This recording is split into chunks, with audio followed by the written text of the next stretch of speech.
The research shows over and over again that if your young child, 0 to 5 years old, is at a high quality early care and education center, they are going to have positive impacts from that experience.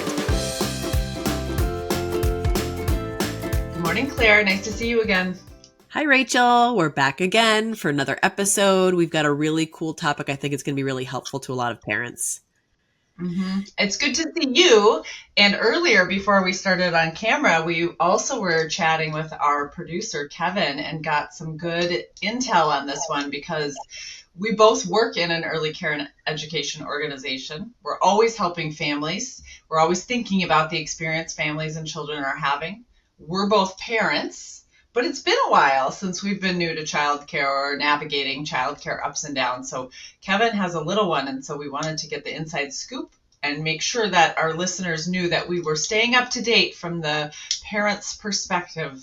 Yes. And so that's fun too, because I love talking to parents and hearing directly from parents about what's working and what's not, and often helping parents navigate the ups and downs of whatever's happening in the first 5 years. And of course, at Bright Horizons, we're frequently helping people think through childcare and all the challenges and all the opportunities and all the emotions that come with starting that part of your parenting journey. Yeah, it's a big transition for a family. And I don't think it matters whether your child is 6 weeks old or 4 years old when they're first starting childcare. It's a big transition. And I thought today we could break our conversation down a little bit. I think we're going to talk about the feelings and emotions that are involved both for parents and kids when a family starts with childcare. And then I also want to make sure we leave time to talk about the logistics. Like there's a lot to actually juggle when your family starts childcare. So I thought we could start with feelings, Rachel. I know you and I have spent a lot of time thinking about how families are doing and kids are doing during these big transitions. Yeah, there's just a lot of mixed emotions about anything related to parenting and like lots of things related to parenting. A lot of people want to weigh in, whether you know them, whether they're your family, or whether they are just out there in the big wide world. There's a lot of opinions coming at parents these days and family members, and it's hard to figure out what to pay attention to and what matters most. I think that's probably why we spend so much time on it here at Bright Horizons and go beyond. I mean, even doing this podcast, right? This isn't about our own enrolled families. This is about just helping parents because we know we have this knowledge about what actually does matter most, and we have a ton of experience, you and I ourselves, but just earned through the thousands and thousands of people and experiences we see and hear about at Bright Horizons about how to navigate with the least amount of challenges. But you just can't avoid some of the emotions that are happening in these times because this is the most precious thing in your life, and you're making a decision that feels really consequential, and it can be really consequential. We get that. So when I do professional development with educators, one of the activities that we often do is we ask people to take their most valuable possession that they have with them in the moment and put it in a bag on the table. And on that, it's really hard for people to do. They're in the same room as their item. It's always like a wedding ring or a picture or even a cell phone, or sometimes it's money, but it's one of those things usually. And I say, okay, put it in a bag on the table. It's on the same table as the person, but they've lost a little bit of control over it and they can't see it anymore. And then I collect those bags. I'm still in the same room.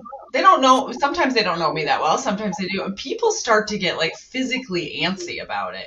And that's as far as we go because I don't like being in charge of all those things of people. But the point is that if you just think about how antsy and anxious you get in that scenario, imagine if it's a real human being that you made this human being and you care so much about this person and you're so nervous about every step of the way, and then you're supposed to just hand them over to somebody else. I mean, of course this is going to be challenging. So I think we'll emphasize a lot, both of us, that this is a time of high emotion. That doesn't mean it's a bad thing.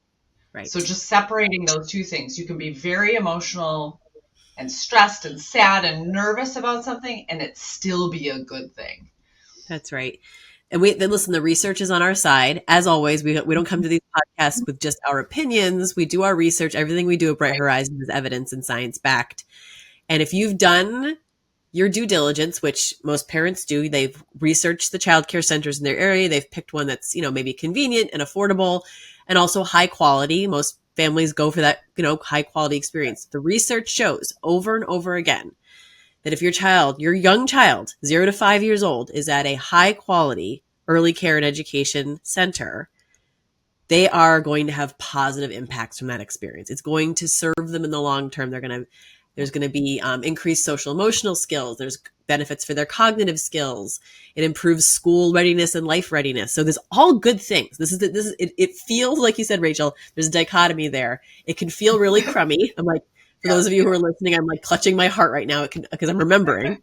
I remember what it was like to drop my little baby off at a childcare center. Yeah. That I had researched. It was NAUIC accredited. I knew the teachers. I had done all my homework. Of course I had, right? I'm me.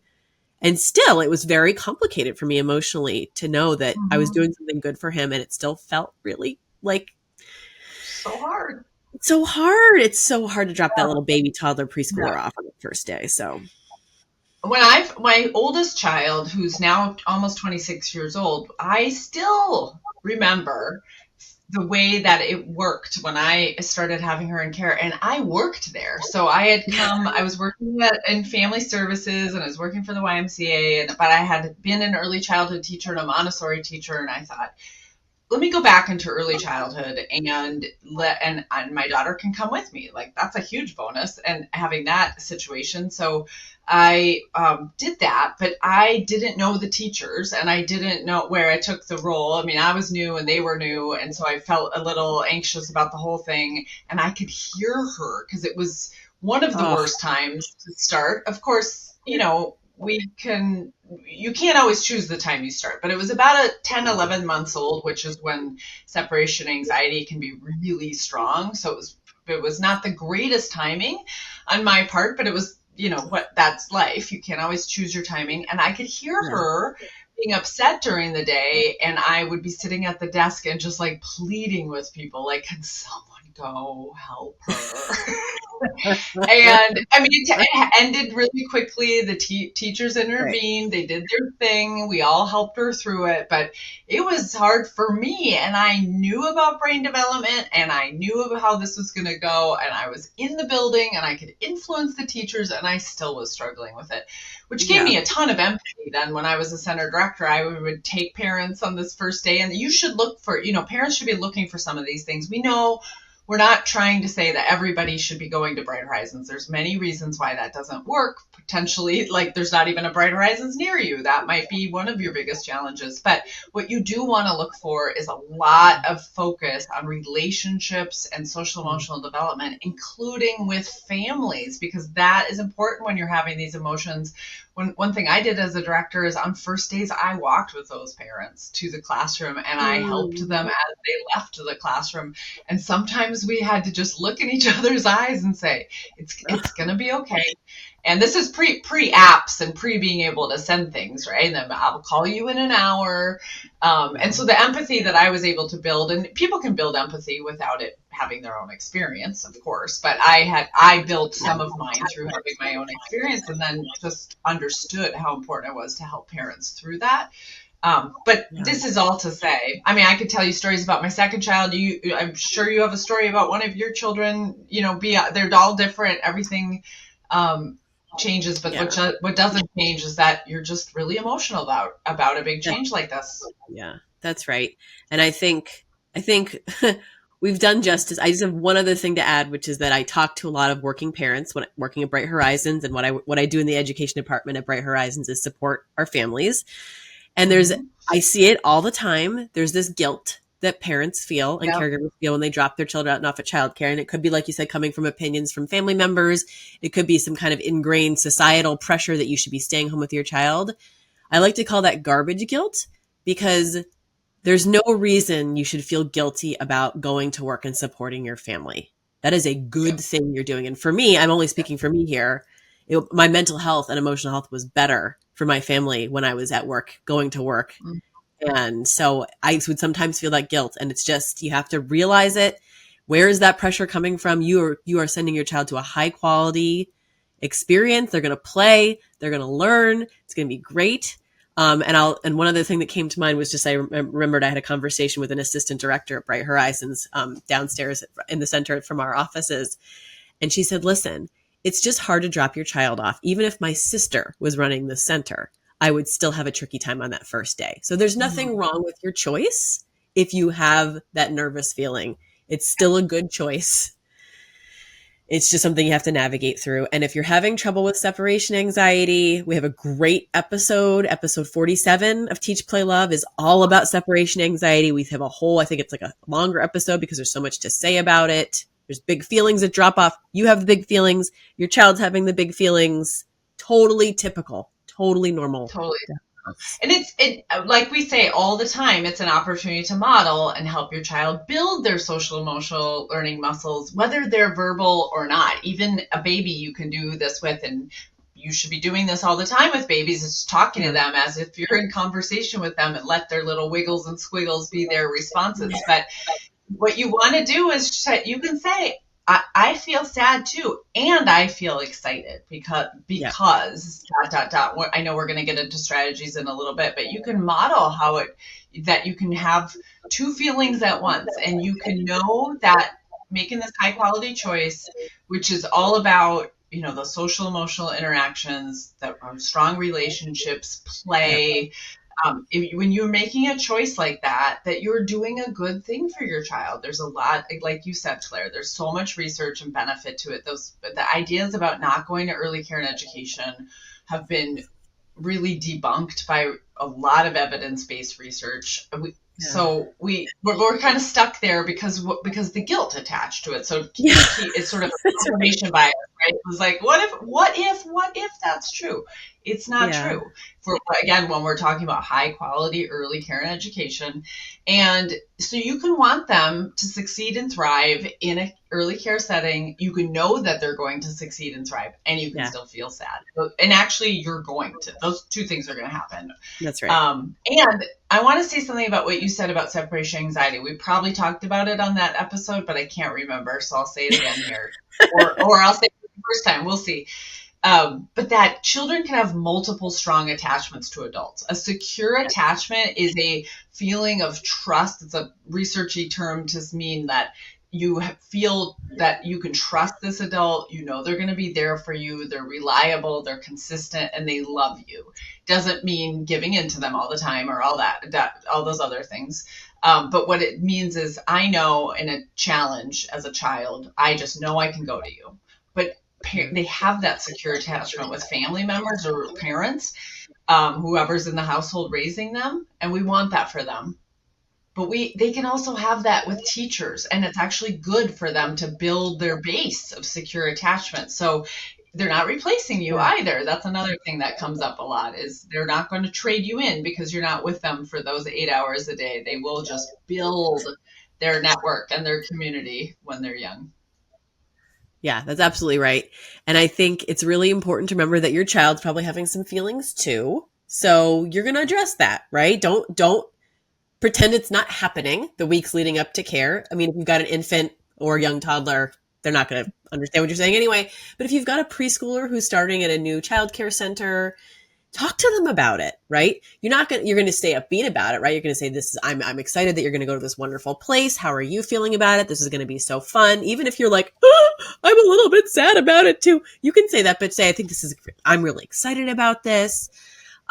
Your child might be sort of out of sorts leading up to the transition. And even after the transition, they might be nervous. They might be anxious. There might be some regression, even if it's a big transition for them, but just make some space for their feelings, right? Don't pretend it's not happening. And you can talk to your child about what's going to happen. You can talk to the teachers and educators ahead of time about what the typical classroom routine is. And you can say something like, okay, I'm going to drop you off and we're going to do 2 kisses and a hug. And then you're going to play over here. And then you're going to have lunch. And then there might be a rest time. And then maybe you're going to read stories. I'm going to be here after outside time. And I'm going to come back and get you. And just Mm-hmm. if they're a preschooler, that's enough information, right? You can make it more detailed for an older child, less detailed for a younger child, but just talk about it leading up to it. Say, remember what we talked about? First, you're going to do this, and then there's going to be lunch and rest and books and outside time, and then mom's going to come back, and we're going to go home, and you can play with the dog, and we can, make dinner, Yeah. and just let them get familiar with that idea of a new routine, basically. Yeah. Yeah. And that you're showing them, you're lending them your ability to manage through those emotions and be really positive about something and look forward to something. And they don't have those regulation skills or the ability to even manage or sometimes understand all those emotions. So you're going to help them out. They can borrow it from you, which means that you need a little bit of extra of it to help them through it. Again, recognizing those feelings, like you said, is so important. Not to dismiss them, Right. not to trick them with the most. I've seen so many parents, very well intentioned, tell little white lies in this situation, like, Yeah. I'm not leaving. I'll see you later, or sneaking Yeah. out. We don't want to do any of those things either. That just makes it worse. It feels better in the moment, but it makes it worse in the long Yeah. term. So in the preparation, and I know we have a lot of tips and ideas for how to get that preparation. So it's really, it's as successful as it can go. And sometimes it depends on your child's temperament, right? Like sometimes it's going to be easy. They're going to wave to you and you're going to pick them up at the end of the day. They're going to have disheveled hair and an unbuttoned shirt and it was a good day. Something great happened. That's right. And they're going to be ready for tomorrow. Or you might have a child that really, you pick them up and they're really nervous about, do I have to do that again? It depends on temperament. That is not a testament to if it was a good choice or not. That's not a testament to the quality of care. That's who your child is. They're whole people with their personalities. And just like you would with an adult, you adapt to that personality, you get to know them, and you modify for that. But that doesn't mean, either one of those things doesn't mean you made a bad choice.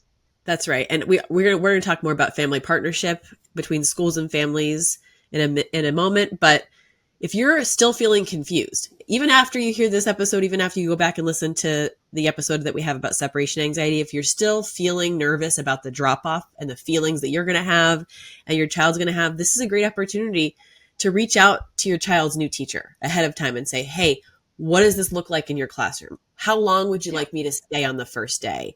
Do you have any tips and tricks that have worked? And start that partnership. It's a two-way street.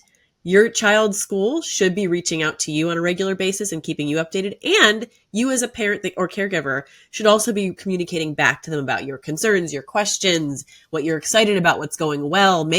Start that relationship right now. It's not too early to do that. Yeah, it's not too early. Absolutely. And sometimes parents feel a little nervous about asking those kinds of questions, or they don't want to impose. First of all, most early care and education programs should offer those kinds of things ahead of time. So that's actually something you should ask when you're touring or when you're making a selection. But you could, if it doesn't happen already, you should certainly ask for those things. I remember, it's making me think of this parent that said to me, talked about their nervousness about this whole process and said, I think we're going to need hugs. And I was like, okay, we give those out all day, every day. And then she said, me. I'm talking about me. Oh, I need that.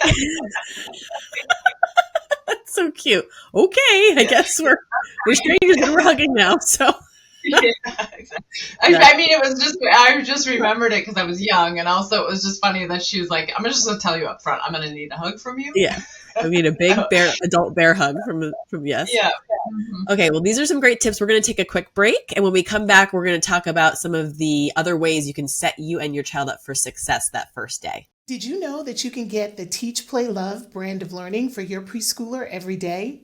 The very people you trust for parenting advice are behind our Bright Horizons preschool program. Learning adventures that inspire kids to reach their unique potential. One-of-a-kind preschool for your one-of-a-kind kid. That's Bright Horizons. Enrollment is happening now. Visit brighthorizons.com to find a center near you. All right, we're back, and I am excited to talk about this part because we have collected a lot of good tips and tricks over the years from families that we've worked with, from educators, teachers that have helped families through this. And we know that some of these are going to be just the nugget you need to get through more successfully, at least this beginning phase of being new to early care and education. Yeah. So one of my biggest tips, and this doesn't just go for ages 0 to 5 going to childcare. This is like for every parent out there who's starting a new routine with a kid, whether it's the start of a new school year after the summer, whether your kid is starting a new activity, a new extracurricular, a new sport.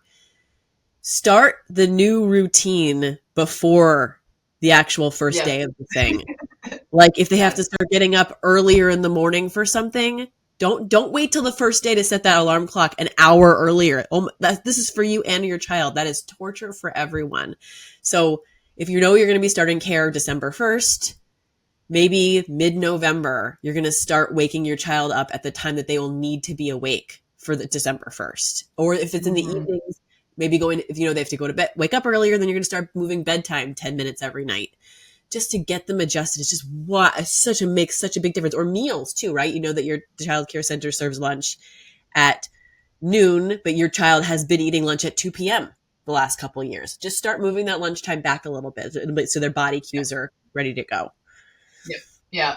All of that is really important, and it's helpful for children you just removing a barrier of adjustment. So I think I saw this a lot with rest time is parents would say, well, they're still sleeping 2 times a day, 2 rest times or 2 naps at home. Right.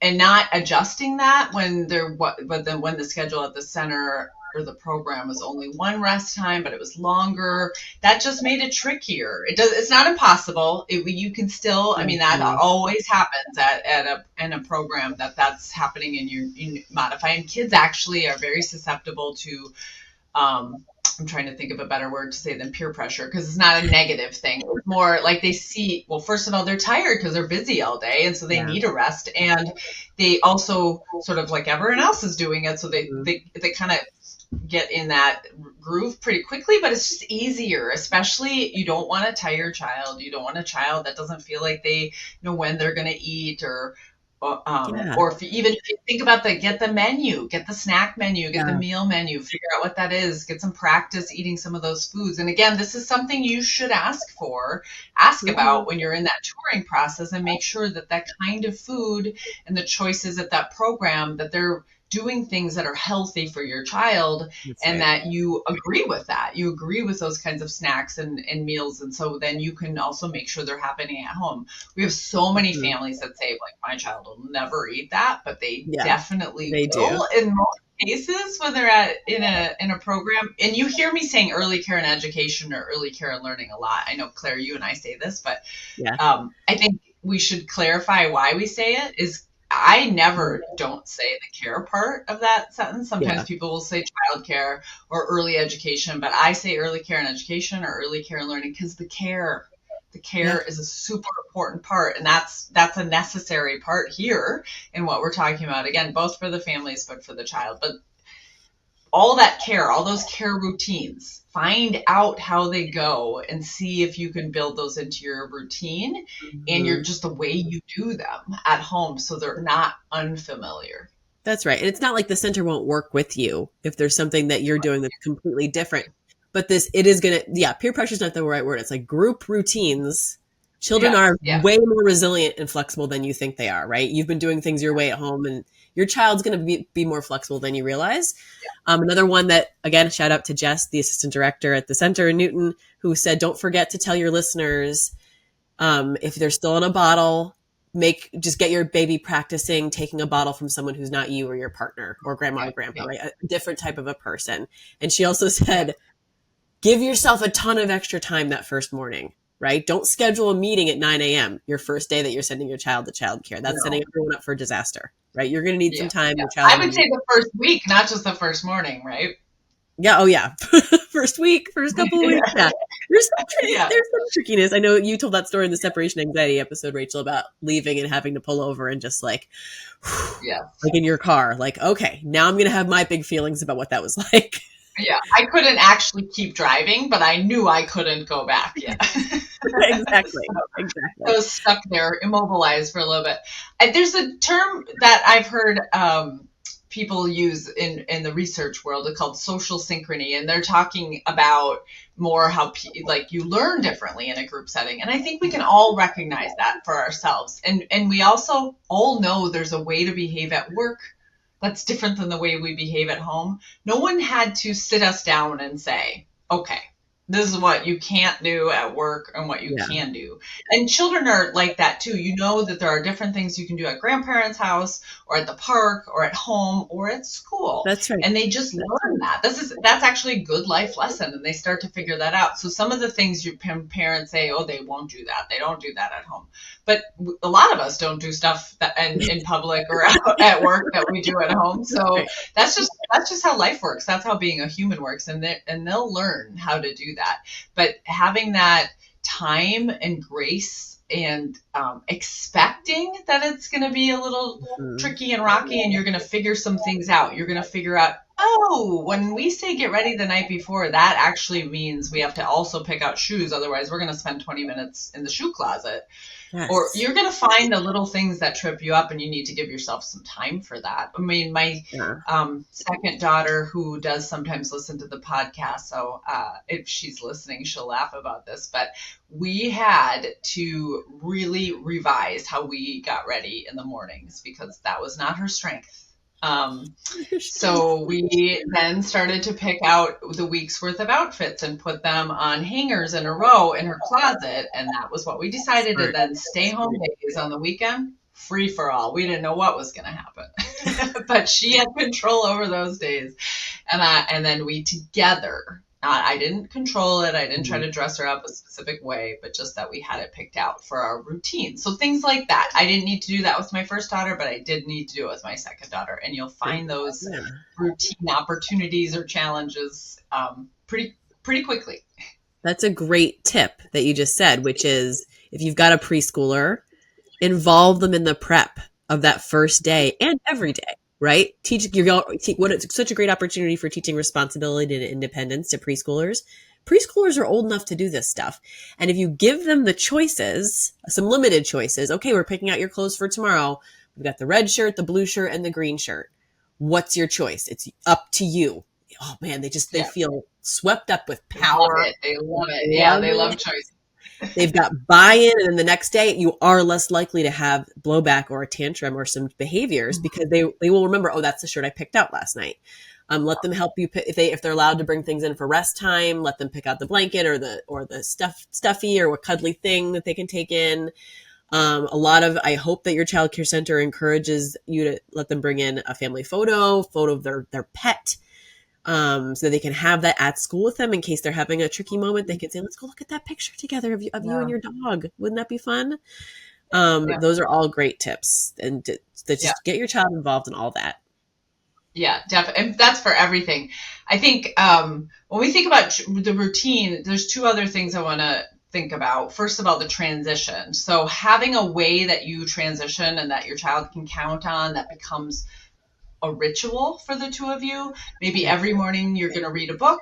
I had a couple books. I can't remember the titles of them, but there's so many of them that were really about this whole process of dropping your child off at school. That's another prep thing that we used to do all the time. But we also read it sometimes while, just in the morning or at night or just whenever, just to keep that present. And that conversation going is just because we're away from each other doesn't mean that we're not thinking about each other. And I love you. And so coming up with that, what is that routine that you would model from a book, and it can even be reading the book. Maybe you always stop in the hallway and read a book together at the center, or maybe you always your child gets to sign themselves in, or maybe they go find their family photo in the classroom and hold it while they're saying goodbye to you, or maybe there's a picture window they get to sit in and wave to you as you drive away. Whatever it is, find something they can count on that is a signal to them that there's going to be a transition, and then that signal also reminds them every day that we've done this ritual, my mom or dad or parent or guardian always comes back. And so it becomes sort of this, how they tell time, how they get into a routine. So I don't know. Did you have any fun transitions you did with your kids? You just unlocked some core memories, Rachel. I was like, oh my gosh, yeah, we had a goodbye window. And one of my kids really liked to stand at the goodbye window. So I'd already left the program. I was walking down the sidewalk and I had to turn and stand by a certain tree and wave at him wildly. And he waved too. And the teacher was kind of behind him going, bye, that was Yeah. one thing. My youngest he was my trickiest customer with drop off. He had some separation anxiety for quite a while. His was funny. He was okay the first couple months, and then it must have been a developmental spurt. It was very appropriate in terms of what age he was, and all of a sudden he was having a tough time. So don't be alarmed if that happens too. It doesn't necessarily mean this whole thing is a disaster. I like to catastrophize things. It was hard to talk myself off of, well, I guess I should just quit my job and I'll just not make money anymore. And we'll just, I know you have to keep going. That's even more important, to keep the goodbye routine consistent if your child suddenly has a hard time. It means something's going on with them, right? There's a stress in the life, or there's something different, or they're just having a growth spurt or something. This is actually a really good time for me to mention another tip, which is do your best not to change anything at home if you're starting a new early care program. So again, if you're starting a new program with your child December 1st, that is not the time to switch from the crib to the big kid bed. That's not the month to take them off the bottle if they've been using a bottle. That's not the time to start toilet potty training. Do not do that. No, do not collect $200. Do not pass go. Do not do any of that. All of that stuff can wait until your child is settled at their new school. Don't do it. And even to that point, you keep using December 1st as an example, but December 1st is also, which is fine, but it gives me a good chance to say that can actually be a very disruptive time of year with schedules changing. Right. If you have to start during a time that maybe you have a very disruptive or uneven schedule or unpredictable, keep their schedule the same.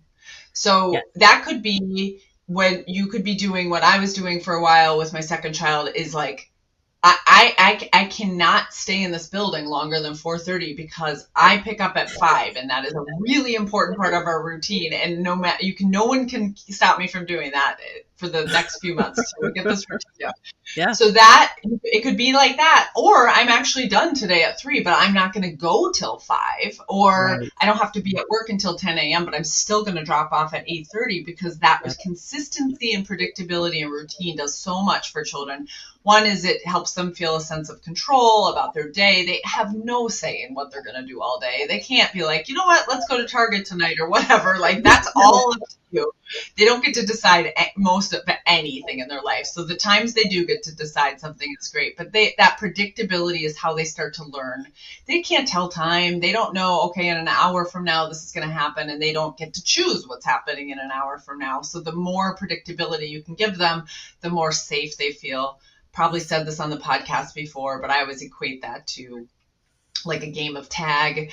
And if you have no rules and you have no home base, you're just running around kind of wild the whole time. But if you have some sort of home base, often I talk about this with attachments, but it makes sense with routines too, is you like, okay, I can count on this. I have a way to rest. I have something secure and predictable in my life. The rest of the time I'll take more risks because I know I have this to come back to. And that can be said of adults and humans, and that can be said of a routine. I also want to say we do some really cool things in our centers about routine that I think families could do at home, like the visual schedules. I don't know if you've we probably talked about this too. All these ideas come back at us, but visual schedules, taking a picture of each step of a routine. If it's getting dressed, like here are all the steps. Get your shirt out of this drawer, visually, pants out of this drawer, shoes over here. Whatever it is, and consider Velcro shoes or whatever, easy shoes for this, like, just like you were saying, we don't need to spend time learning to tie shoes the same week we're going to childcare. Oh, goodness, no. Don't do that. Yeah. But then do that, or you can do a picture schedule of the whole day. This is how we're going to get dressed. Mm-hmm. We're going to brush our teeth. We're going to have breakfast. We're going to get in the car. We're going to go to school. Then I'm going to pick you up. Then this is going to happen. This is going to happen. This is going to happen. That visual is really helpful for them. Kids really love that. Okay. A couple more quick tips before we wrap up. Here's a great one that you may not have thought of. Pack everything you need the night before, parents, because you will also be a little flustered that first morning.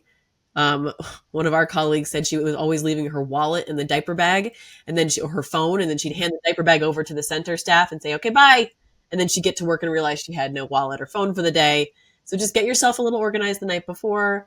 Another tip is to label everything that you're sending into the Everything. program with your child. Everything. Bottles, food containers, backpacks, pacifiers, anything they've taken for rest time. Like, there's going to be other kids there who have the exact same thing, and you're saving so much work for yourself and your children's teachers. If everything's just labeled, please do that. Please.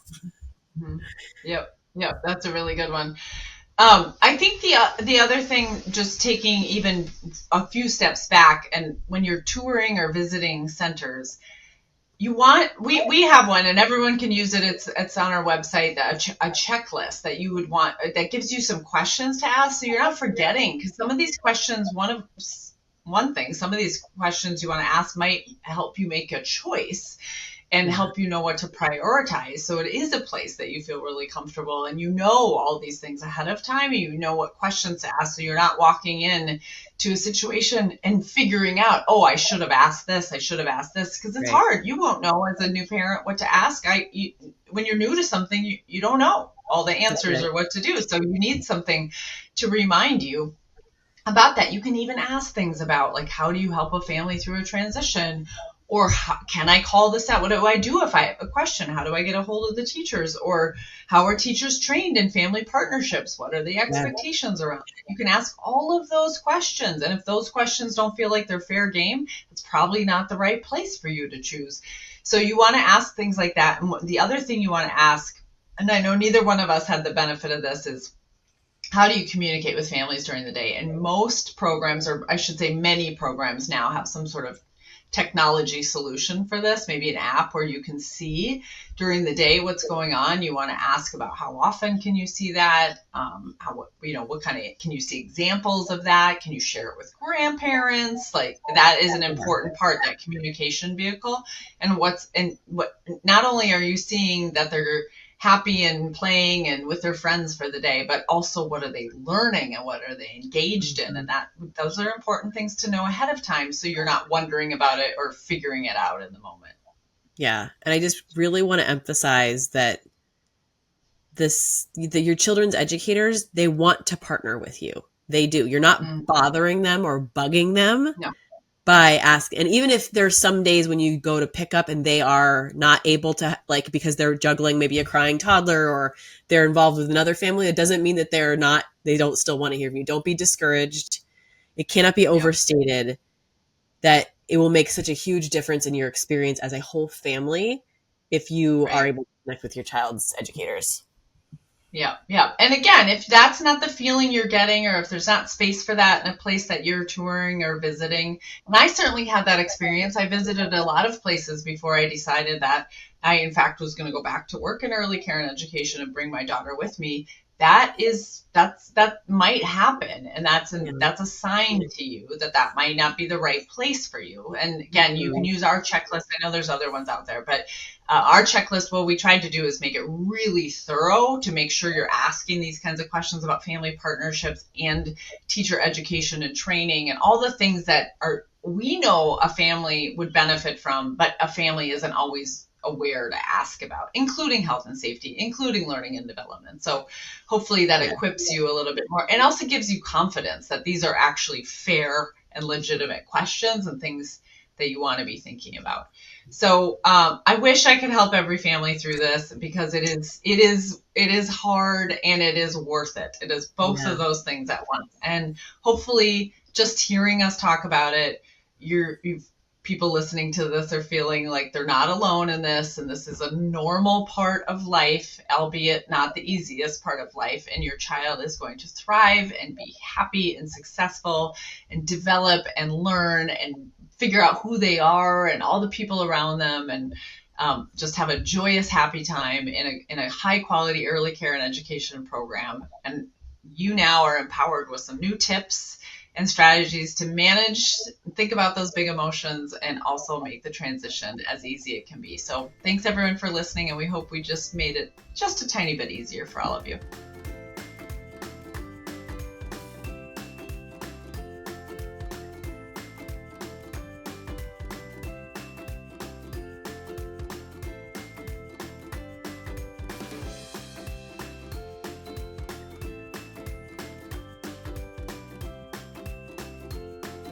For more expert guidance on early childhood development, check out our family resources at brighthorizons.com. Thanks for listening. Subscribe to us. Find more episodes on Apple Podcasts, Spotify, or wherever you get your podcasts. See you next time on Teach, Play, Love. And discover parenting as the joy it was meant to be.